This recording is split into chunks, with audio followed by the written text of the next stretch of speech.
বজবজে mid day মিলে অনিয়মের অভিযোগ উঠেছে। আপনাদের দেখাবো যে ছবি, যে অতিরিক্ত ছাত্র সংখ্যা দেখিয়ে সেখানে গড়মিলের অভিযোগ উঠছে এবং অভিযোগের আঙুল উঠেছে প্রাক্তন প্রধান শিক্ষকের বিরুদ্ধে। ভারপ্রাপ্ত প্রাক্তন প্রধান শিক্ষকের বিরুদ্ধেই মূলত অভিযোগ। বজবজে মিড ডে মিলে অনিয়মের অভিযোগ। আমরা কথা বলবো, আমাদের সঙ্গে টেলিফোন লাইনে রয়েছেন আমাদের প্রতিনিধি গোপাল মণ্ডল। গোপাল, ঠিক কি অনিয়ম হয়েছে, কি অভিযোগ উঠছে? দেখো সাধারণত তোমাকে বলে রাখি, এই যে বজবজ 2 নম্বর ব্লকের স্কুলের কিন্তু অনিয়মের যে ছবি ধরা পড়েছে, একাধিক অভিযোগ হয়েছে কিন্তু তৎকালীন ভারপ্রাপ্ত যে শিক্ষক তার বিরুদ্ধে।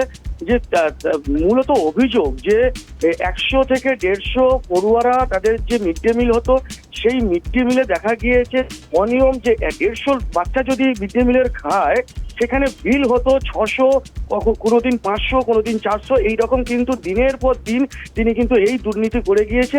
এমনটাই কিন্তু অভিযোগ আনছেন বর্তমান শিক্ষক যারা আছেন, এবং প্রধান শিক্ষক তিনিও নিজে বলছেন যে এই অনিয়ম কিন্তু 2021 সাল থেকেই কিন্তু তিনি এইভাবে কিন্তু দুর্নীতি করে গেছে, এমনটাই কিন্তু অভিযোগ। এর পাশাপাশি দেখা গিয়েছে যে বিভিন্ন স্তরে দুর্নীতি হয়েছে। স্কুলের নাম করে কোথাও থেকে ফান্ড আসে, সেই ফান্ড আত্মসাৎ করা, এরপরে পড়ুয়াদের সাথে দুর্ব্যবহার করা।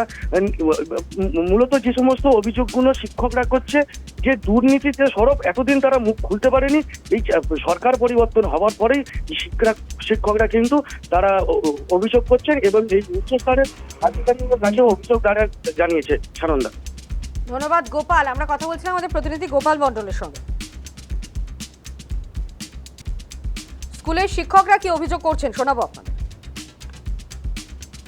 আমাদের অভিযোগ, দীর্ঘদিন ধরে এই যে মিড ডে মিল চলছে, সেখানে যে পরিমাণ স্টুডেন্ট খাচ্ছে তার থেকে অনেক বেশি দেখানো হয়, এবং তার হয়তো কোনোদিন 100 খেলেও সেখানে দেখা গেছে 350, 400 এরকমও দেখানো হয়েছে। তার প্রপার কোনো হিসেব নেই। বছর ওইটা বলার সাহস ছিল না। সবাই জানে পশ্চিমবঙ্গে একটা দমবন্ধ পরিস্থিতি ছিল। আমরা চাইছি যে সঠিক তদন্ত করে, যদি প্রকৃত উনি দোষ করেই থাকেন, তাহলে তার যেন শাস্তি হয়, দুর্নীতির যেন শাস্তি।